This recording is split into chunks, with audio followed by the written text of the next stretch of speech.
Alright, so at the time of writing, we are now 4 episodes deep into the 1000 Year Blood War Arc anime part 3, and a lot has happened. More than anything else though, I want to focus in on one particular aspect: Ichigo himself. For in just these 4 episodes, Ichigo has perhaps shown us more than he ever did in the source material, at least up until the very end. And there's no hyperbole in that. The anime has made a concerted effort to dedicate some serious time to showcasing Ichigo and his new power, the power he attained from his training in the Royal Palace. And it gives us a much better, more holistic view of where he and his newfound strength currently stands within the world of Bleach. I made a video similar to this one in the wake of episode 21, when Ichigo first returned from the Royal Palace and battled the Bambis, but that one covered not only the anime, but everything to follow in the source material too. Here though, as of episode 30, I think we have a much better, much clearer understanding of Ichigo's strength thanks to the anime alone.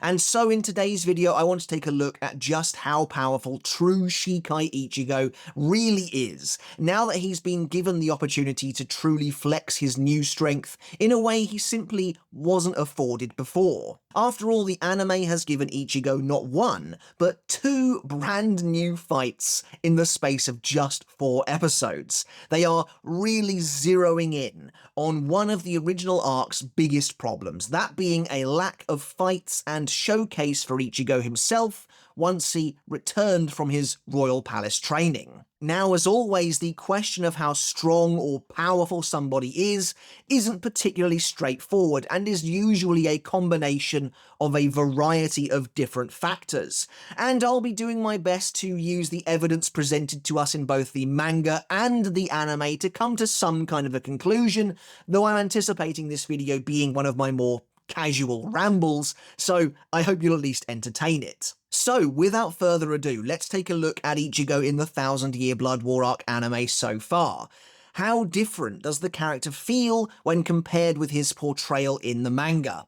How has he and his new powers performed so far? And ultimately, how strong is he now that we're actually getting to see his powers in action? Before we get started, there will be spoilers for the 1000 Year Blood War Arc of Bleach in the video to follow, and when you're done with the video, if you enjoyed it and you want to see more from me and the channel, you want to stay up to date, make sure to hit the subscribe button down below now, as it really does help me out, and I really do appreciate it. So, while Ichigo made his triumphant return to the sternritter in part 2, everything he did, every move he made there, was bound within the confines of the source material, for the most part. The manga always hinted at the fact that Ichigo had become immensely powerful, yes, and his deft handling of the Bambis made that clear, including the one and only showing of Getsuga Jujisho that we ever saw. But one of the absolute biggest issues surrounding Ichigo's post-Royal Palace training appearances in the manga was the fact that his battles were so incredibly uneven. They were so lopsided. It felt almost like a pendulum swinging back and forth. It was so dramatic. Upon his return to the war, Ichigo utterly dominates the 4 Bambis without so much as breaking a sweat. And you know what? That's absolutely fine. This is Ichigo's big moment, his long-awaited return, and so it makes sense to me that the narrative puts him in a situation where he can easily come out on top, really getting the chance to more tease than show how powerful he's actually become, even with the odds so seemingly stacked against him. The fact that he so casually defies said odds is a showcase in and of itself. But having Ichigo punching down in this way isn't a great barometer of his strength. It just means he is far stronger than the average sternritter by a considerable margin, and we know the average sternritter is approximately captain level, though that term itself has mostly lost all meaning entirely over the years.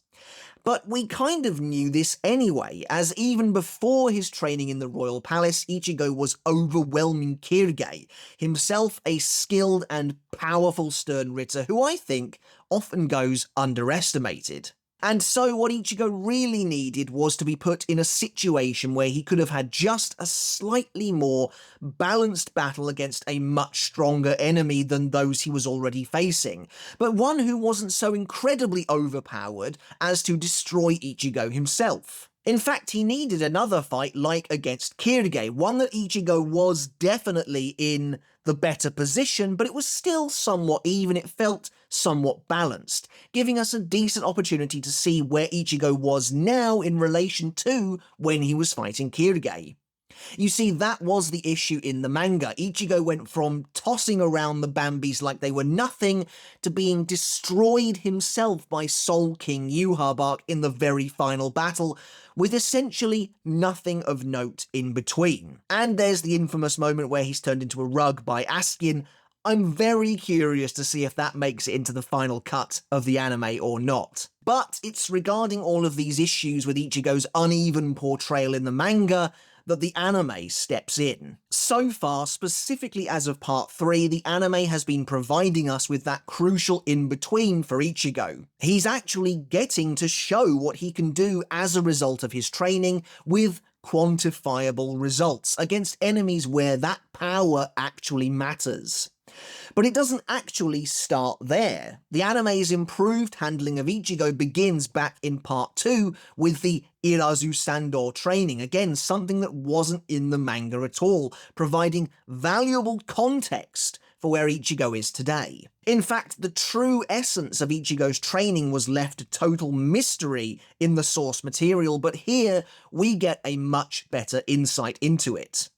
Training under the guise of Ichibei himself, we discover that the root of Ichigo's Irazu Sandor gauntlet is the Soul King himself, really the highest level of power and authority in the world of Bleach. Not only is Ichigo's mind flooded with the truth and revelations of the Soul King's past, but Irazu Sandor is specifically designed to test a Soul King candidate's viability. Could this vessel bear the weight of Ryo's immeasurable power, or will their body be torn asunder by this divine countenance? While Ichigo's body is almost entirely consumed by Ryo's strength, he manages to stave it off, proving his worth while substantially increasing his own raw power at the same time. In Ichibei's own words, taking Ichigo beyond that of an ordinary Shinigami. It's been said before that everything in the palace is done on the Soul King scale, and this is really the most literal example of that. When Ichigo returns to the Serete, we of course get to see everything from the manga play out. For starters, his immense speed that completely blindsides the Bambis, even going so far as to create a massive slipstream that then sends them all flying. And then of course the way he tosses Candice and the others around like ragdolls, to even using Getsuga Jujisho for the first time, an attack so colossal that it seems to swallow up the very sky itself. But this fight comes complete with its own anime enhancements too. While most of these said enhancements are actually aimed at the Bambis as opposed to Ichigo himself, in a sense he is still indirectly boosted by these changes and additions. Lil Toto, Giselle and Meninas all receive Sclavarai enhanced Volstendish, complete with, as of before, unseen entire ability sets that Ichigo then goes up against. Now, due to the inherent nature of an extended fight, one that's extended beyond what we see in the source material, it looks like Ichigo doesn't deal with them quite as fast as he did previously.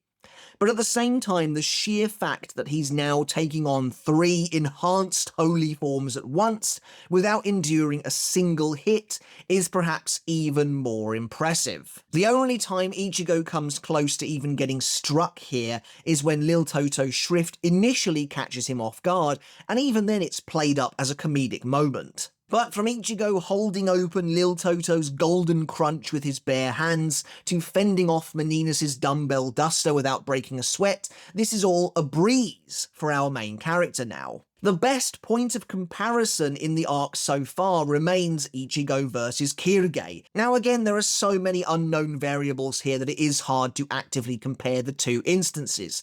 How much stronger or weaker is Kirige than the individual Bambis, or than them combined? I'm of the mind that Kirige is probably stronger than they are on an individual basis, but certainly the three enhanced Volston Dish together are presumably stronger. But then Ichigo's full-bring Shikai is considerably weaker, presumably, than his true Shikai, so the comparisons are somewhat difficult to make. Going back to his battle against the Bambis, I've never quite understood how Getsuga Jujisho only took an arm from Candice. Perhaps it was due to the fact that her arm was outstretched at the time as she tried to counter it with a blast of her own. Even so, I do wish an attack with such visual splendor had dealt a little more damage, maybe taking her out of the fight completely. Considering this was Getsuga Jujisho's only appearance in the source material, it did fall a little flat in the aftermath. And even when surrounded by 8 sternritter, so 8 individuals at the very least capable of taking on an average captain, shall we say, Ichigo is completely nonplussed about the situation, to the point where he feels he can just run through them to get to Yhwach without even giving them a second thought. And when they rush to stop him, the likes of Meninas, Nanana, and Robert don't even register. It's really only a potential burner finger coming from Basby at point-blank range that even remotely concerns him, and I imagine that is because he just saw Basby snipe the 4 Bambis with ease using it a little bit earlier. But like I said, most of this comes from the source material anyway. This is where we saw Ichigo at his strongest relative to those around him, so we really needed something a little more balanced to then give us a better view. And with episode 28 of the 1000 Year Blood War arc anime, we got it. Where in the manga Ichigo and Yhwach didn't really get a round 2 face-off at all to show us how much Ichigo had grown since the end of the first invasion, here we were treated to a full-scale showdown between the two in epic fashion. First, let's take a quick look at their duel at the end of the first invasion for some context. Ichigo hasn't yet been to the royal palace yet, and he's extremely worn down from trying to break free of Kirige's jail. Meanwhile, Yhwach is uninjured and essentially at full strength, save for the fact the Almighty hasn't yet awoken. As you might expect, Ichigo is beaten fairly soundly, but that doesn't mean he doesn't put up a fight at all here. The anime, of course, extends their battle a little bit, allowing Ichigo to actually clash with the Quincy King several times before being overpowered with raw strength. Again, just like it does with Ichigo and the Bambis after it, extending a fight, as seen here between Ichigo and Yhwach, technically favours the weaker side as it drags out the fight to be a little longer than it appeared in the source material, but even so, I think Ichigo would have held his own no matter what, at least for a minute or so. Because even then though, Ichigo unleashes a Getsuga Tensho at Yhwach before being slammed into the ground and impaled in the neck. However, surprising Yhwach further, Ichigo's Blute Vein suddenly activates, not only protecting him, but enabling him to unleash another Getsuga, this time at point-blank range, injuring Yhwach's arm. After this, Yhwach proceeds to demolish Ichigo with the anime-only Qualkreis ability, but all in all, Ichigo does fairly well considering the circumstances and his injuries going into the battle. To be honest, taking this fight into account then isn't really fair, considering Ichigo's training comes afterwards, but it provides us with a nice starting point nonetheless, from which we can then gauge Ichigo's growth. The version of Yhwach that Ichigo then faces in the Royal Palace as of the 1000 Year Blood War Arc Part 3 is the exact same as the one he fights at the end of the first invasion, making comparisons much easier, which is a smart move by the anime team. It makes Ichigo's growth that much more visible. Now, this version of Yhwach has the Almighty, but chooses not to use it initially, and that shouldn't, I don't think, make a difference.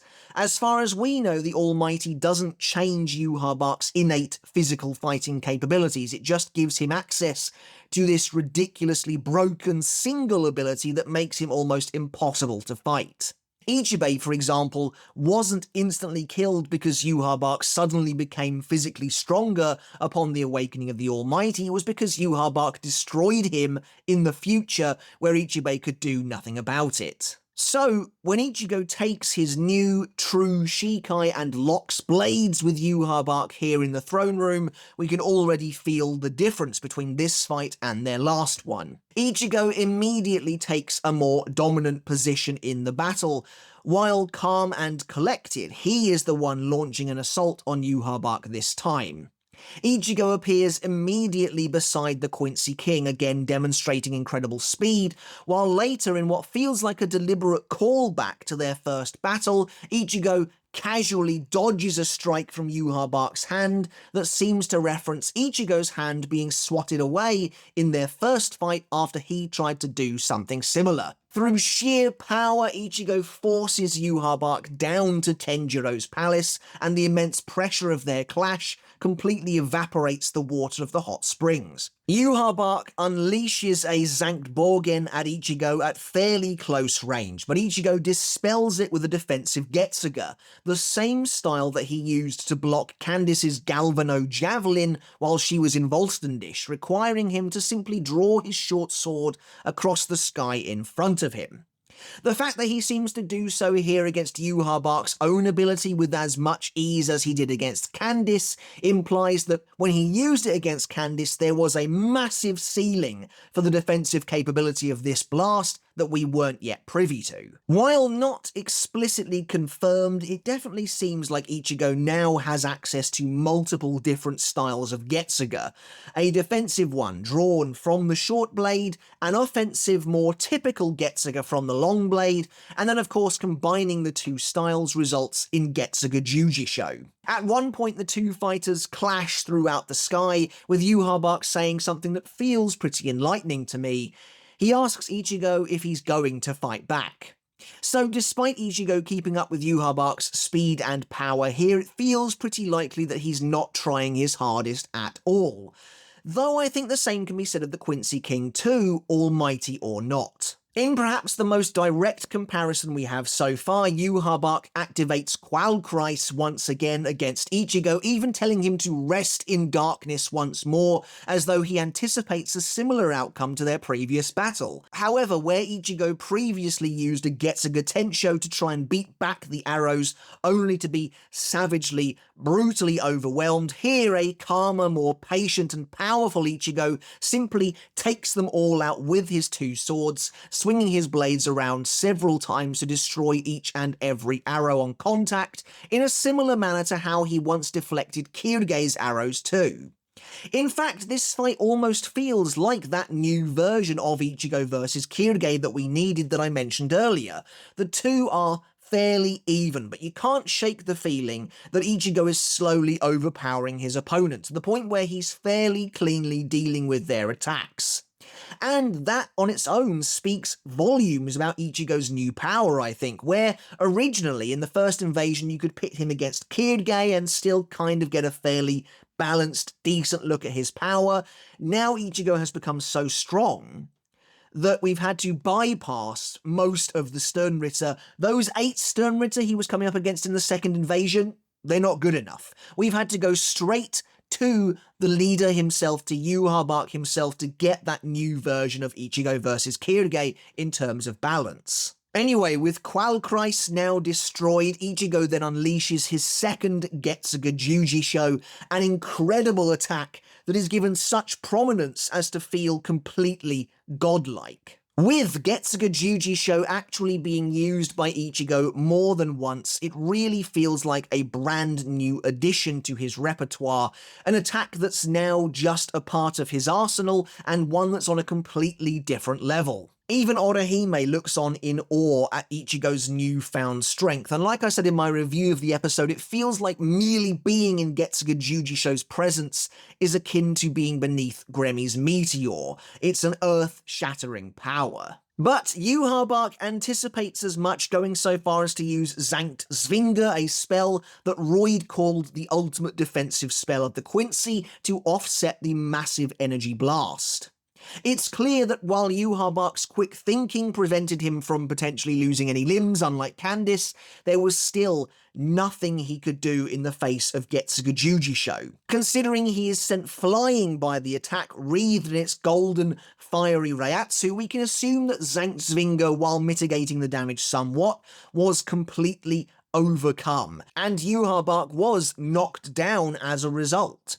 It reminds me a little bit, actually, of what I imagine happened when Basby used his flames to try and protect himself and his fellow sternritter from Yamamoto's Shikai. It's funny, but in my opinion, this is a much better look at Getsuga Jujisho than the one we received in the manga. Here it is given real weight as a tangible construct, a palpable ability in the actual world of Bleach, that it feels like those in its vicinity have to bask in its almost godly, heavenly glow.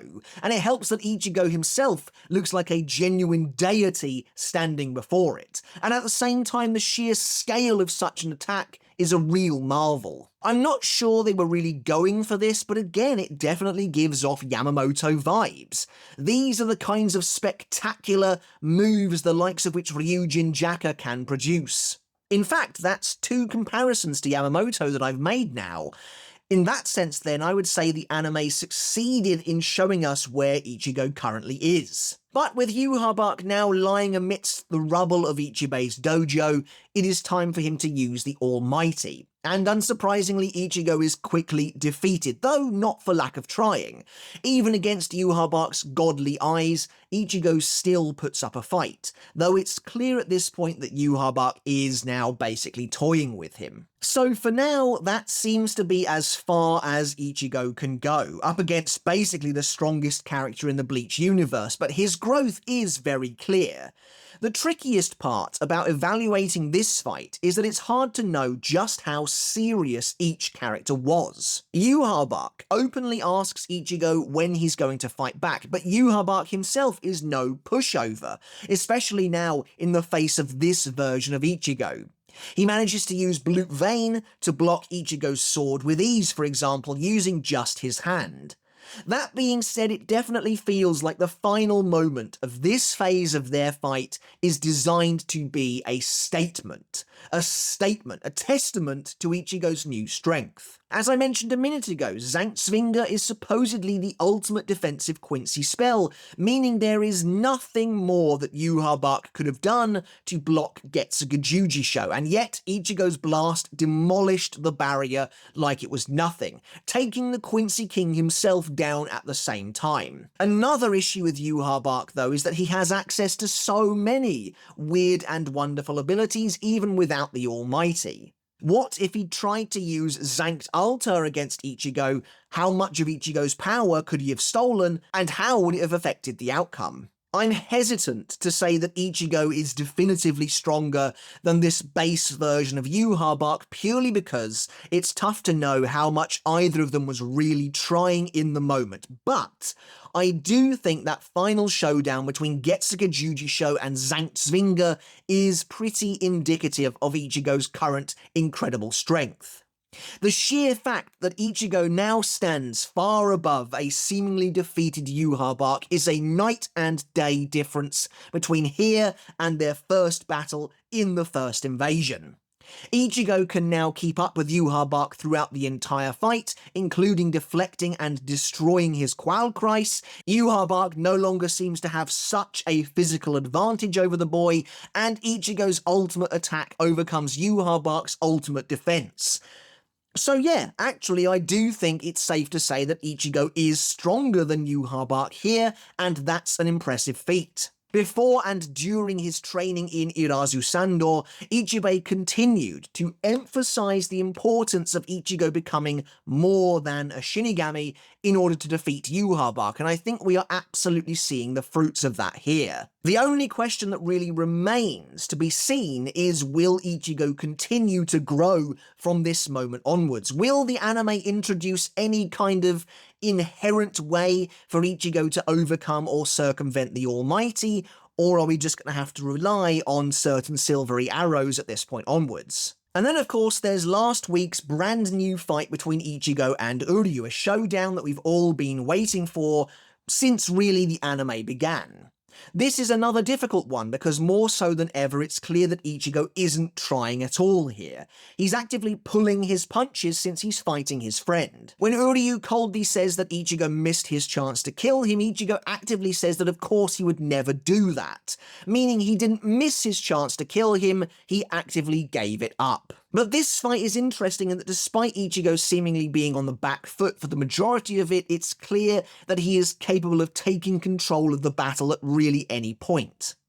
The real question that we should be asking isn't how hard is Ichigo trying, but how hard is Uryū trying? The situation is admittedly a little more difficult for Uryū. He doesn't want to kill Ichigo either, but he is the one under scrutiny here. Characters like Gerard Valkyrie might be fooled by a shot to Ichigo's side, but Hashwolf isn't. That being said, I think Uryū is definitely trying a little harder than Ichigo here as a result of that situation, but is getting considerably less out of it, which speaks volumes of the actual gap present between the two of them. Prior to using Volstendish, Uryū is quickly beaten down by Ichigo. All it takes is a single well-placed Getsuga Tensho to land on point for Ichigo to then gain the upper hand, getting Uryū into a position where Ichigo could theoretically end the fight right then and there. But I do like how this fight plays out here. Ichigo immediately closes the distance between them with that jump, which is smart, negating Uryū's range advantage. Uryū realizes this immediately and disengages his bow, instead flinging arrows like knives from his hands and feet, a close quarters technique that surprises Ichigo. Once Uryū activates his Volstendish, he regains his range advantage as he no longer needs a bow, instead controlling a huge swarm of laser shooting drones. While on the surface, Ichigo now appears to be in trouble, the truth is that he is actually shot multiple times, with each hit barely registering. The only shot that does anything is the one that connects with his hand, causing him to drop his sword. Ichigo spends the majority of this fight simply trying to get through to Uryū, shrugging off virtually everything he throws at him. For example, when Uryū traps Ichigo inside his arrow construct and detonates it, Ichigo, is barely worse for wear. Later, when both characters use their ultimate attacks again for one final clash, it's a similar situation to Ichigo vs Yhwach. Here, Uryū unleashes Sternritter, which seems to gather the collective energy of all of his drones together for one final blast, as while he charges the attack you can see him absorbing the drones at the same time, while Ichigo again uses Getsuga Jujisho, a sign that at the very least he is now trying to put the fear of God into Uryū while not actually hurting him. The two clash momentarily, but in the end, rightfully so, Uryū's ability is totally overwhelmed and dispersed by Ichigo's Getsuga Jujisho, which continues its reign as an incredibly impressive power. Which I'm glad to see, by the way. If Uryū's ability had stopped or even dispelled Ichigo's attack, that would have been absurd. I've seen a few people saying they think Uryū avoided Ichigo's attack using the antithesis, but personally, I don't think that's the case at all. It seems to me like Ichigo just misses his strike on purpose. Like I said, he is putting the fear of God into Uryū without actually hitting him, essentially a warning shot, a demonstration of his true power, which is exactly why Uryū immediately follows that up by saying that Ichigo is naive. It's a callback to their earlier exchange where Uryū chastised Ichigo for not killing him. The same thing has kind of happened here. But then of course Ichigo is shot through the side by Uryū while he appears to be preparing to use bankai, which is interesting in itself. So while Ichigo quote-unquote loses this fight, it really is on a massive technicality. Ichigo could have taken Uryū apart at any moment really, but I think he felt the need to see where Uryū stood for himself. I suspect that Ichigo will come away from this fight once he's been healed, realising that Uryū easily could have gone for a kill shot, but didn't, and therefore continue to believe his friend isn't completely gone, but I guess we'll see. And so, where does that leave us? Even with the anime giving us two brand new fights for Ichigo in Part 3, one of which in particular seems designed to show off his new strength, things are still a little unclear. How hard was he really trying in either of these battles? Truthfully, I don't think it matters. What matters is the vast and obvious gap between this version of Ichigo and the one we see in the first invasion. He feels almost like a totally different character, now capable of duking it out with Yhwach to the point where he seems to overpower him completely and remain totally in control until the Almighty is released. Remember, after Kubo's answer on Club Outside about Royd and Lloyd and them taking 100% of someone's power or mind and then 70 to 80% of the other side, we all theorized that Yamamoto in Bankai would have easily demolished this version of Yhwach as well. So where does that put Ichigo? All of these comparisons to the former head captain are encouraging, to say the least. Remember, as I started this rambling video with, how powerful or how strong someone is in a story like Bleach is normally made up of a number of different factors.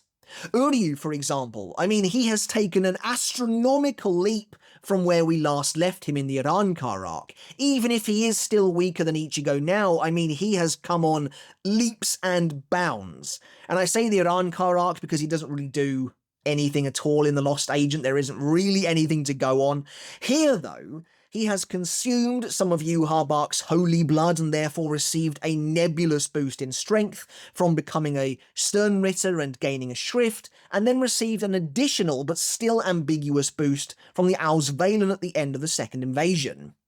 Either way, this is an Uryū who can now do battle with a Zero Division member, even though he only won thanks to his broken shrift and not his innate fighting capability. Honestly, the Ichigo versus Uryū fight feels a little useless in this regard when trying to gauge how strong Ichigo has become, as there are just too many unknown variables, outside variables to consider. If, for example, Uryū had used the antithesis against Ichigo, how much of a difference might that have made to the outcome? Again, it's interesting to look back at Uryū's battle with Senjumaru. He was defeated by her prior to the Almighty Awakening. The Almighty Awakening then frees Uryū, but even after that, he is still defeated by Senjumaru. It is only thanks to the antithesis that he actually wins in the end. I mean, there is just so much going on that it does become quite difficult to work out. It's certainly a bit of a mess, but that's why this is just a rambling video. Anyway, my conclusion at the end of this video is a pretty simple, straightforward one. Ichigo, unsurprisingly, is now considerably stronger than he was in the first invasion, to the point where I think he seems to be exhibiting power and skill that at the very least, if not higher, reminds me of the former head captain Yamamoto himself. And don't forget, this is all without even seeing Ichigo's true bankai yet. So it's safe to say that Ichigo is absolutely one of the strongest characters in the series to date, no question about it. The only characters we've seen capable of trouncing base Yhwach are the likes of Yamamoto and Ichibei. So let's face it, Ichigo, as of his Royal Palace training with his True Shikai, and now that he's been given the opportunity, ample opportunity, to actually show more of what he's capable of, well, he is in high esteem and good company indeed. Alright guys, but that's it for today's video. As always, I really hope you enjoyed it, and I hope you took something of value away from it as well, even though, like I said, it was something of a rambling mess of a discussion. Do let me know down in the comments below your thoughts on this topic. However, how strong has Ichigo become as of his Royal Palace training, as of walking the path of Irazu Sandor, now that he has attained his True Shikai without even taking his true Bankai into account? Just how strong is this character now that the anime, specifically part 3, though a little bit of part 2 as well, has given us a much better look, a much more even and balanced look at the power Ichigo now has. I'd love to hear all of your thoughts down in the comments below. Do let me know whereabouts you think Ichigo now ranks. I mean, is he right at the top? Is he just below Yhwach? What kind of an echelon do you think Ichigo occupies? Do please let me know your thoughts down in the comments below. And as always, I want to end the video by saying a massive thank you and giving a huge shout out to my wonderful supporters over on Patreon, without whom I simply wouldn't be able to do this. If you enjoy the work that I do here over on YouTube and you too want to take that support from me another step further, Thank you. By supporting me at the $1 a month tier, you too can get your name in the credits of every single video just like this, along with everybody else that is helping to support me and the channel in this way. And at the $2 tier or higher, you can get every single video I release absolutely free of baked-in YouTube ads. Alright guys, that's it for the video though. Until next time, I'll catch you later, and I'll see you then.